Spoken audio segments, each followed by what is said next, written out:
कुपोषण निर्मूलनासाठी जिल्हाधिकाऱ्यांचे आदेश. नाशिक जिल्ह्यात कुपोषण निर्मूलनाची मोहीम अधिक प्रभावीपणे राबवण्याचे निर्देश जिल्हाधिकारी आयुष प्रसाद यांनी दिले आहेत. कुपोषित बालकांना वैद्यकीय उपचारांसोबतच योग्य आहार आणि संदर्भ सेवा उपलब्ध करून देण्याच्या सूचनाही त्यांनी दिल्या. जिल्ह्यातील 0 ते 6 वर्ष वयोगटातील बालकांची जुलै महिन्यात विशेष आरोग्य तपासणी मोहीम राबवण्यात आली. जिल्ह्यातील 26 प्रकल्पांमधील 3,23,377 बालकांपैकी 3,12,238 बालकांची तपासणी करण्यात आली. आरोग्य तपासणीत 463 बालके गंभीर तीव्र कुपोषित अर्थात SAM आणि 3,209 बालके मध्यम तीव्र कुपोषित अर्थात MAM असल्याचे आढळून आले.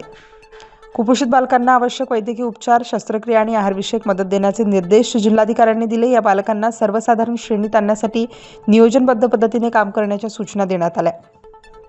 जिल्ह्यातील पोषण पुनर्वसन केंद्रांमध्ये कुपोषित बालकांवर उपचार सुरू आहेत. तसेच अंगणवाडी स्तरावर ग्राम बाल विकास केंद्र स्थापन करून बालकांच्या आहार आणि आरोग्यावर नियमित लक्ष ठेवले जात आहे. जिल्हा परिषदेचे मुख्य कार्यकारी अधिकारी ओंकार पवार यांच्या मार्गदर्शनाखाली पोषण दूत अभियान राबवण्यात येत आहे. अंगणवाडी सेविका, पर्यवेक्षिका आणि बालविकास प्रकल्प अधिकाऱ्यांनी कुपोषण निर्मूलनाला प्राधान्य देण्याचे आवाहन करण्यात आले. ग्रामपंचायतीच्या माध्यमातून कुपोषित बालकांवर सनियंत्रण, कुपोषित बालकांच्या आरोग्य आणि आहारावर ग्रामपंचायतींच्या माध्यमातून नियमित सनियंत्रण ठेवण्याचे निर्देश जिल्हाधिकारी आयुष प्रसाद यांनी दिले. कुपोषणमुक्त नाशिकसाठी आरोग्य आणि महिला बालविकास विभागाने समन्वयाने काम करण्यावर बैठकीवर भर देण्यात आला.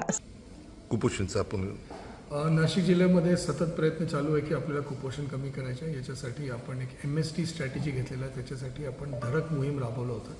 या धडक मोहीम अंतर्गत आपला हे प्रयत्न होता की प्रत्येक कुपोषित बालकांच्या आरोग्य तपासणी आपल्याला करून घ्यायची आहे. त्याच्यामुळे आपल्या लक्षात आलं की काही ठिकाणी डेटा एंट्रीची चूक होती. जसे 67 असं मुलं होतं जे ॲक्च्युली कुपोषित नाही होते, परंतु ठीकसं मेजरमेंट नाही झालं असल्यामुळे त्यांच्या कुपोषितचे रेषाखाली ते आले होते. दुसरी गोष्ट MSDच्या स्ट्रॅटेजीमध्ये M असतो मेडिकल, म्हणजे कोणाला काय औषधची गरज असेल त्या मुलांना आपण औषध वगैरे उपलब्ध करून देतो. D म्हणजे डायटरी असतो. S म्हणजे सर्जरी असतो. सर्जरी आपण RBSK राष्ट्रीय बाल सुरक्षा कार्यक्रम अंतर्गत करतो. याच्यामुळे त्या संबंधित मुलांना त्यांना लागणारे जो काही औषध उपचार असेल, त्या आई वडिलांना जो काही मदत असेल ते आपण उपलब्ध करून देतो. मला आनंद आहे की नाशिक जिल्ह्याभरात कुपोषित बालकांची जो संख्या आहे, कुपोषित मुक्तीचा जो अभियान आहे त्याला काही प्रमाणात यश मिळत आहे.